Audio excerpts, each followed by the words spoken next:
So this man ruined 6 lives in 6 seconds by Mrballen. What's good? How you day going? Morning, evening, night, whenever you're watching this video. Yo, I'm not gonna do a long intro because I'm ready to get right into it. And unfortunately, I'm intrigued. Like, what the hell can happen in 6 seconds that can legit ruin? It did say ruin, right? Not off them, because I'm not gonna lie, from the thumbnail I was thinking like, is it a DUI? But then as I read the title again, it's like, wait, this does say ruined. So I don't know, we're just gonna get to the video. Yo, if you want to check out the original video, link will be in the description below, but let's go. In the early morning hours of April 27, 2006, a phone rang inside of a home in rural Michigan. When the homeowner answered it, what they would hear would instantly ruin their lives. But that phone call was nothing compared to the call they got 5 weeks later.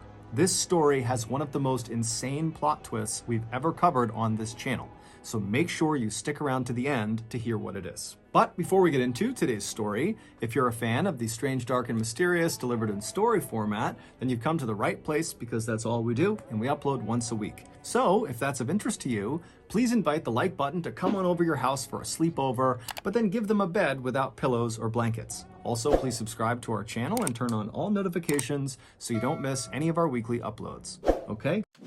It cannot be even more insane than the freaking interrogation, because that's the first one that popped into my head. Yo, that one, I put my foot all in my mouth. I was embarrassed to go back and rewatch that reaction. Right, like, On Wednesday, April 26, 2006, a bright, beautiful, outgoing 18-year-old named Whitney began making her way across her campus towards her lecture hall where she had a class that morning. Whitney was a freshman at Taylor University, which is an evangelical Christian liberal arts college located in Upland, Indiana. Upland is a little town that sits about 2 miles east of Interstate 69 and is situated right between the two much larger cities of Indianapolis and Fort Wayne. As Whitney made her way along the pathway across campus and she passed by other throngs of students hustling to their own classes, she suddenly had a pang of anxiety as she realized the end of the school year was fast approaching. And while Whitney was definitely excited to head back home to rural Gaylord, Michigan, where she was from, to spend her summer vacation, she was also kind of bummed because she would have to say bye to all of her new friends in college that she wouldn't see again until after summer break in the fall, when the next school year started. Whitney had made a ton of friends over the course of her freshman year, and by and large they were other freshmen like herself. But she did have a few friends that were upperclassmen, because early in Whitney's collegiate career, she had discovered that upperclassmen were just as friendly as freshmen, and they came with the bonus of lots of experience and expertise. My bad, wrong. Yep, they obviously in my college, yep, they came with the perk of being old enough to buy the alcohol for the parties. But I don't know where this is going. I'm gonna go ahead and watch it. I was hella wrong. Early in Whitney's collegiate career, she had discovered that upperclassmen were just as friendly as freshmen, and they came with the bonus of lots of experience and expertise. And if you just asked them for guidance or advice, they'd be happy to give it to you. And so over the course of the school year, anytime Whitney had an opportunity to interact with or be around upperclassmen, she would take it, thinking, you know, maybe I can learn something. And in fact, that morning, as Whitney was making her way across campus, she saw a sign that was asking for students to volunteer to, the next day, head out to this banquet hall to set up this big banquet for the school's new incoming president. And so when Whitney walked over to the table and asked the people what this was all about, she would learn that the majority of the people that had signed up to be volunteers so far were upperclassmen. And so as soon as she heard that, Whitney was quick to write her name down as well. The rest of the day would go completely as normal for Whitney. She would go to her classes, she would study, she would meet up with friends, and then eventually in the evening, she would make her way back to her dorm room where she would go to sleep. Little did she know when she... Real quick, and what she's doing, because I know there's gonna be people going to college or in college. Even though I had my joke on the alcohol, look, I went to college, it happened, I ain't gonna lie to you. But what she's really doing, at least what I think she's doing, is really smart, actually. She's networking. She's building that bridge. She's prepping. She's thinking ahead. Because in college, a lot of us, including myself, I'm not going to lie, it's party hardy. I'm talking about live that life. But I knew how to separate the issue. Yes, I graduated. Got a little brag about it all the time. Got 2 degrees. But what she's doing, I like what she's doing, basically. She's volunteering. Because get your name out there. That's the perfect time to start doing it. I'm telling you. All right, back to the video, my bad. Or maybe she's not doing that, but yo, real quick, I still remember in college, my teacher told me, it's not what you know, it's who you know. And I was like, I never heard it that way. I thought it was BS, but I started to learn, yo, this shit is true. You better start networking in this world. All right, my bad. Just have to get a kiddo some game real quick. That don't mean friend everybody, though. To write her name down as well. The rest of the day would go completely as normal for Whitney. She would go to her classes, she would study, she would meet up with friends, and then eventually in the evening, she would make her way back to her dorm room where she would go to sleep. Little did she know, when she put her head down on the pillow that night, she was within 24 hours of her life changing in the most drastic way imaginable. The following morning, Whitney got up early, she took a shower, she brushed her teeth, and then she spent quite a while just staring at her wardrobe, debating which outfit she was going to wear, and then finally she chose the one she wanted and she got dressed. Whitney was not vain, but she knew the whole day would be spent around upperclassmen and university staff, and so she wanted to look her best. On her way towards her door to leave, Whitney would stop and look in her mirror one last time to make sure she looked okay, and in this fleeting moment, as she's looking herself up and down, she couldn't help but feel a justifiable sense of pride in this woman looking back at her. She had gotten into a great college, she had moved hundreds of miles from home and lived alone by herself for the first time, and her grades all year had been excellent. And so as Whitney's looking at herself, she thought to herself, you know what? I'm doing pretty good. Whitney's gaze would move from her reflection up to the clock on the wall, and she would see she was running late. And so she quickly grabbed her jacket, she threw it over her shoulder, and she went out the door. When Whitney arrived at the meeting spot in the parking lot nearby, she saw there was a group of what looked like students standing around a university van. And so Whitney walked up to them, and sure enough, this was the group of volunteers. It consisted of 7 other Taylor students, most of which were seniors, and 1 university staff member. And so Whitney didn't know any of them, and so she quickly introduced herself, everyone said hi, and then because Whitney was the last person they were waiting on, very quickly after she arrived, they were kind of ushered into the van, and then the van pulled out of the parking lot and began heading north towards Fort Wayne. Fort Wayne was where the banquet hall was. It was located about an hour north.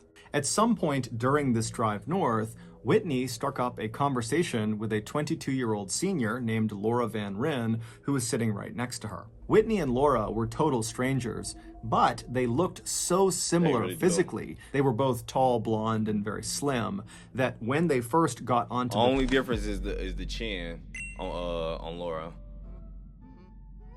Because I ain't gonna lie, I was thinking that, but I didn't want to say anything because I know people, if you're the opposite race, you can't say that because then you're gonna be racist. They were both tall, blonde, and very slim, that when they first got onto the van, one of the other volunteers actually asked them if they were related. But it wasn't just physical similarities that Laura and Whitney shared. Once they got to talking, Whitney would learn that Laura had also grown up in a small rural Michigan town.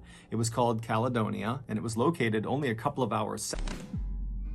That's where I'm from, right here. Flint town. Okay, all right, get back to the video, I'm sorry. Rural Michigan town.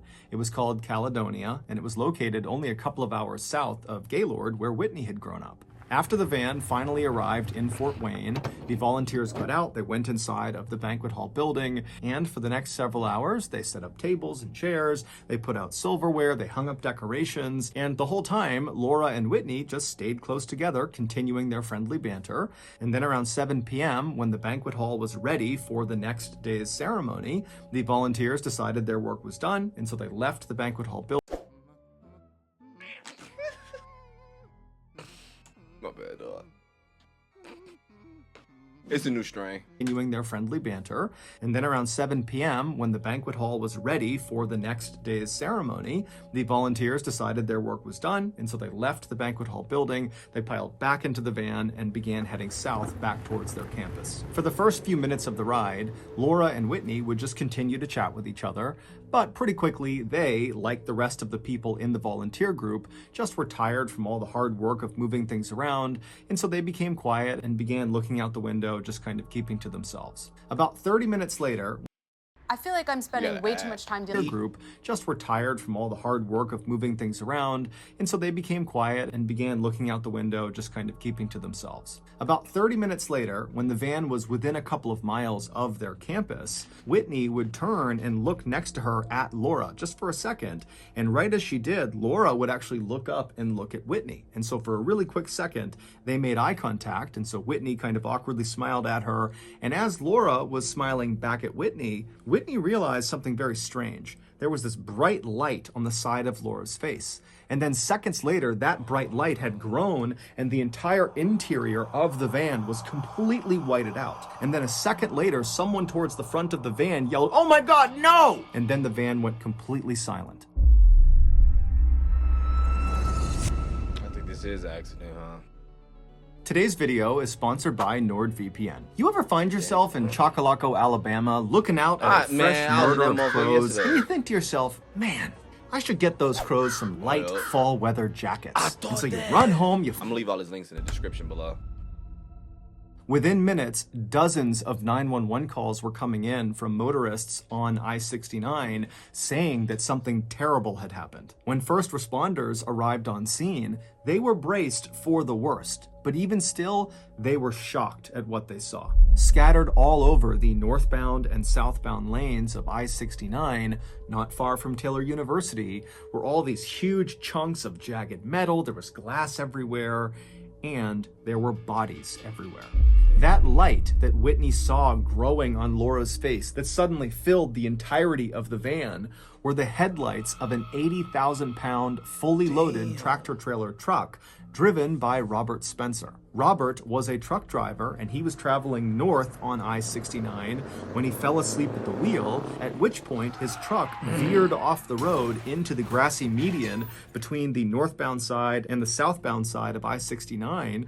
His truck bounced up onto the southbound lane and crashed into Laura and Whitney's van, and when it did, the impact literally peeled off the side of their van and sent the van spinning. And so as the van is spinning, because of this huge opening in the side of it, the students inside were literally being violently thrown out of the van into traffic. When first responders finally actually began surveying the crash site, they would find Robert still in his truck. He was alive, but they would discover that of the 9 occupants inside of that van, 5 were deceased.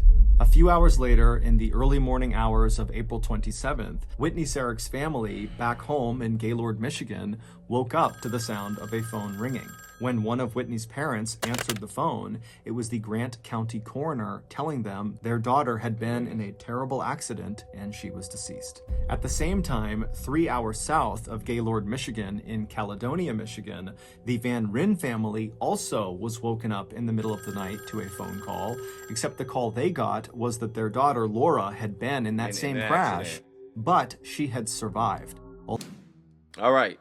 I'm going to make one assumption, and I'm making it clear as day. I'm assuming at this point, though, because it is, like he said, a crazy plot twist. And then there's another call. They get a life-changing call, right? 5 weeks later, they get another one. I'm about to assume here, but I bet I know. Whitney's actually the one that's going to be alive. It's like, oh, no, my bad. We got the wrong one. Actually, your daughter's alive. What the fuck? I'm assuming. Oh, my God. All right, we can let it play. Foot is in my mouth. I know it. Don't make this reaction cringe to watch later because you hella wrong. Had been in a terrible accident and she was deceased. At the same time, 3 hours south of Gaylord, Michigan, in Caledonia, Michigan, the Van Ryn family also was woken up in the middle of the night to a phone call, except the call they got was that their daughter Laura had been in that same crash, but she had survived, although she was in critical condition. In the days that followed, the Sarik family had Whitney's body transported to Gaylord, and then they began to plan for her funeral. A funeral that would have to be closed casket because of the extensive damage to Whitney's body. Meanwhile, Laura Van Ryn's family rushed to Parkview Hospital in Fort Wayne, and they would find their daughter bandaged head to toe with a neck brace on, laying in a hospital bed in a coma. Doctors would tell Laura's family that even though Laura was now stable, there was no way of knowing if she would ever come out of that coma. And even if she did, she had suffered a serious brain injury, which likely would impact her ability to function. And so knowing that at best this was going to be a very long road to recovery, Laura's family decided to move her from Fort Wayne back home to Michigan to a rehabilitation center in Grand Rapids that specialized in brain injury. And so while the Van Ryns were in the process of moving Laura back to Michigan, the Sariks were in the process of saying their final goodbyes to Whitney. On April 29th, so 3 days after the accident, the Sareks would hold a visitation in their hometown of Gaylord. A visitation is a time for friends and acquaintances to come together and pay respects and offer condolences to the people that the deceased have left behind. For Whitney's visitation, more than 1,400 people attended, which was nearly half of Gaylord's total population. The following day, on April 30th, Whitney was buried. At the same time, Laura's family, who had been taking turns keeping a 24-hour bedside vigil with Laura in the Grand Rapids facility, were given some incredible news. Based on brain scans, it looked very much like Laura would wake up from her coma, although there was no timeline. Over the next couple of weeks, Laura remained comatose, but her body would slowly begin to heal, and all signs seemed to be pointing towards her eventually making a recovery. And then on Tuesday, May 16th, so 20 days after the accident, Laura woke up from her coma. And amazingly, at first, it seemed like her brain was functioning the way it should be. The family could not believe their luck. This was a miracle. Over the next few days, Laura would slowly regain her strength to the point where she could move some limbs and she could sit up in her bed. And then as for her cognitive function, it seemed like she was making strides, but then she would do something that would make doctors and her family and everybody around her start to question if her brain really was okay. But I'm sure by now Laura's family would have recognized, of course, like, yo, this is not our daughter. I can look at her and tell. But the way he described the cast, I was picturing like a full body cast. Like, I don't know. And I picture she get there and they're doing these tests on her and they're like asking her questions. This is just what I'm picturing, like, oh, it's a movie-ish. Not assuming. I don't really think this is happening. But it's like they're asking the questions, but she can't answer them because it's like, I don't know what you're talking about because that's not me. That's what I was picturing, but I'm gonna let the video finish. Like she was making strides, but then she would do something that would make doctors and her family and everybody around her start to question if her brain really was okay. On Monday, May 22nd, so 1 week after Laura had woken up from her coma, she was sitting in her hospital bed with her physical therapist right next to her, and her family was in the room as well. And at some point, her physical therapist handed Laura a pencil, and then she put a pad of paper in front of her. And then the therapist told Laura to write a word down that was very specific. It was a word that Laura should know well, and a word that Laura should be able to spell. And so after Laura kind of gave a nod saying she understood the assignment, Laura took the pencil and very awkwardly and painstakingly wrote out a word.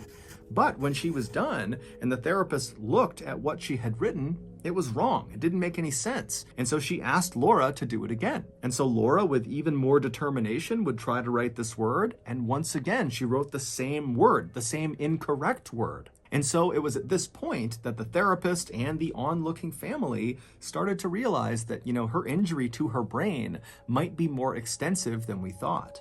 However, as everyone in that room would soon find out, that was not the case. There was something much, much bigger going on. Back on April 26th, just minutes after the car accident, first responders began moving about the crash site to figure out who was deceased and who was still alive. When they found Laura, she was barely clinging to life on the side of the road, and so they rushed over to her, they put her on a stretcher along with her purse, which contained her driver's license. They put that all together, they put her on an ambulance, and they sent her to the hospital. Once Laura arrived at the hospital, doctors would use her driver's license inside of her purse to identify her, and then they began wrapping her head to toe in bandages and casts. And when bandages began coming off over the following weeks, it was immediately obvious to everyone that this accident had significantly altered Laura's physical appearance, most notably her teeth. They almost looked like they had been shifted to one side in her mouth. However, to Laura's family, they didn't care how she looked. They only cared that she was still alive. But on Monday, May 22nd, when Laura was handed that piece of paper and a pencil, and she was told to write her name, she did not write Laura, Laura. She wrote Whitney. Whitney. It would turn out a colossal mistake was made, and nobody caught it. And that pain has to be shifted from one family to the next, dog. Because, oh my gosh. Dog, you legit feel like life can really play with you. It really does. Because selfishly, and you can say selfishly all you want, but being in Whitney's parents' shoes, That'd be the biggest joy ever to think you lost your child, man, and then be told you got your child back. But then now, look at the other end. Look at Laura family to be thinking like, oh my gosh, I'm sorry for what happened to your daughter. I'm sorry, but I wouldn't say selfishly on either one of those because man, that's their kid. Stop playing. But my child survived. Just to find out, no, I know you had you was holding on. Well, you wasn't holding on. You were lucky that your kid was alive, but you were holding on that you would get your child back mentally. I take it, right? But no, actually, I'm sorry. That's the wrong one. This is your kid. Your child is dead. Man, that's some bullshit, man. I wouldn't even know how to give that news to someone, dog. I wouldn't even know how to take that news, man. But the person who always caused the accident seems to still be alive all the time. It seemed to never fail. And I get it, because cars are not made to take it from the side like that. They're legit built for the head-on. I don't know, maybe they're changing shit now, but from last I know, they were built for the head-on. So it's like, man, most of the time, that's not how accidents happen, dude. People are surprised. 22nd, when Laura was handed that piece of paper and a pencil, and she was told to write her name, she did not write L-A-U-R-A, Laura. She wrote W-H-I-T-N-E-Y, Whitney. It would turn out a colossal mistake was made, and nobody caught it until that moment. The woman sitting in the hospital bed with the pencil and paper was not 22-year-old Laura Van Ryn. The woman sitting in the hospital bed was 18-year-old Whitney Sarek. When Whitney was found on the side of the road clinging to life, the first responders thought the purse next to her was hers, and so they opened it up, they found a driver's license, they looked at it, and they looked at the victim on the ground, and they looked identical, and so they said, okay, this is Laura. And amazingly, Whitney's purse that contained her driver's license happened to land on the ground next to Laura's body, and so Laura was misidentified as Whitney Sarek. A week after Whitney had written her name down on that pad of paper, it was officially confirmed that this was a case of mistaken identity. And so once again, the Sarek family received a call in the middle of the night from the Grant County coroner. Except this time, they were telling them that your daughter did not die in that car accident. She's alive. She's in Grand Rapids waiting for you. And so the Sarek family, they were completely shocked. They wanted this to be true, but it just seemed too good to be true. They had had a funeral for Whitney. My bad, rest in peace. This is actually the same month my mom passed. 2 more days will be the anniversary. You do not know how bad I wanted to get a call. Hear my mom say, peekaboo. Like, dog, I could hear the way she said my nickname. I was waiting. You do not, and when reality kicked in, when I knew, like, yo, it's never, ever happening. Imagine it fucking happening. Peekaboo. I'm like, mama? I'll tell you what. Legit worlds are about to shift.